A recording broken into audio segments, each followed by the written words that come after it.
Hello friends, তো আজকে দেখাবো এসআইআর ফর্ম আমরা কীভাবে ফিল আপ করবো। তো প্রথমে কিন্তু 2002 এর ভোটার লিস্টের কাগজটা নিয়ে বসতে হবে এই ফর্ম ফিল আপের জন্য। তো তারপরে যার ফর্ম আমি ফিল আপ করবো, ফার্স্টেই রয়েছে কিন্তু তার জন্ম তারিখ।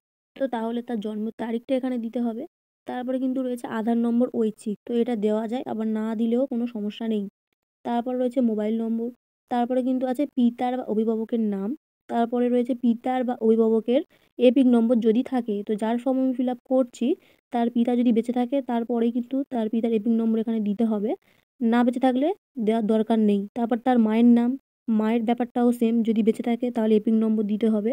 আর আর সে যদি বিবাহিত হয়ে থাকে তাহলে তার স্বামী বা স্ত্রীর নাম আর এপিক নম্বরটাও সেম থাকলে দিতে হবে। আর আমি চলে গেলাম পরের পার্টে, সর্বশেষ এসআইআর এর নির্বাচক তালিকায় থাকা নির্বাচকের বিবরণ। আর আমি যার ফর্ম আপনাদেরকে দেখাচ্ছি এখন, তিনি কিন্তু অলরেডি 2002 এর ভোটার লিস্টে রয়েছেন।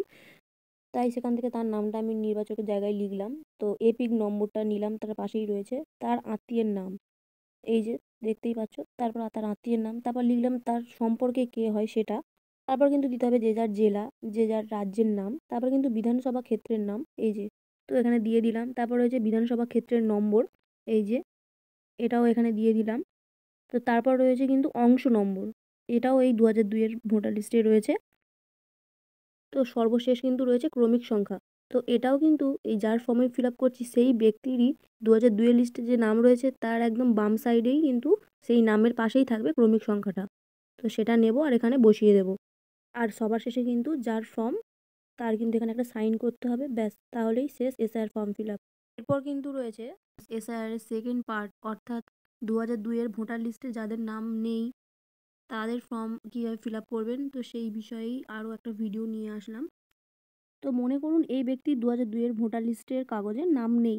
তো সেক্ষেত্রে কি হবে, তো যে জায়গাগুলো আমি এখন ইন্ডিকেট করছি যেমন ডান সাইডের, তো এইগুলো কিন্তু ওনার এখন বর্তমানে যে সার্টিফিকেট বা বলুন কোনো এপিক নম্বর, আধার নম্বর যাই বলুন না কেন, ওগুলো কিন্তু বর্তমানে যা আছে সেগুলোই কিন্তু ডান সাইডের এই কলামগুলোতে বসবে। আর নিচে কিন্তু এই যে ডান সাইডে আমি ইন্ডিকেট করছি এইখানে কিন্তু কিন্তু ওই ব্যক্তিরই 2002 সালের যে আত্মীয়ের নাম রয়েছে ভোটার লিস্টে সেই নামটাই কিন্তু ওখানে হবে। চলুন 2002 এর লিস্টে যাওয়া যাক। এই যে নির্বাচকের নাম রয়েছে, এইখান দিয়ে আমি ওনার আত্মীয়ের নামটা নিয়ে নেব, ঠিক আছে, নিয়ে এখানে বসিয়ে দিলাম। তো তারপরে রয়েছে কিন্তু এপিক নম্বর, তো তার পাশেই দেখবেন সোজাসুজি ডান সাইডে এপিক নম্বর।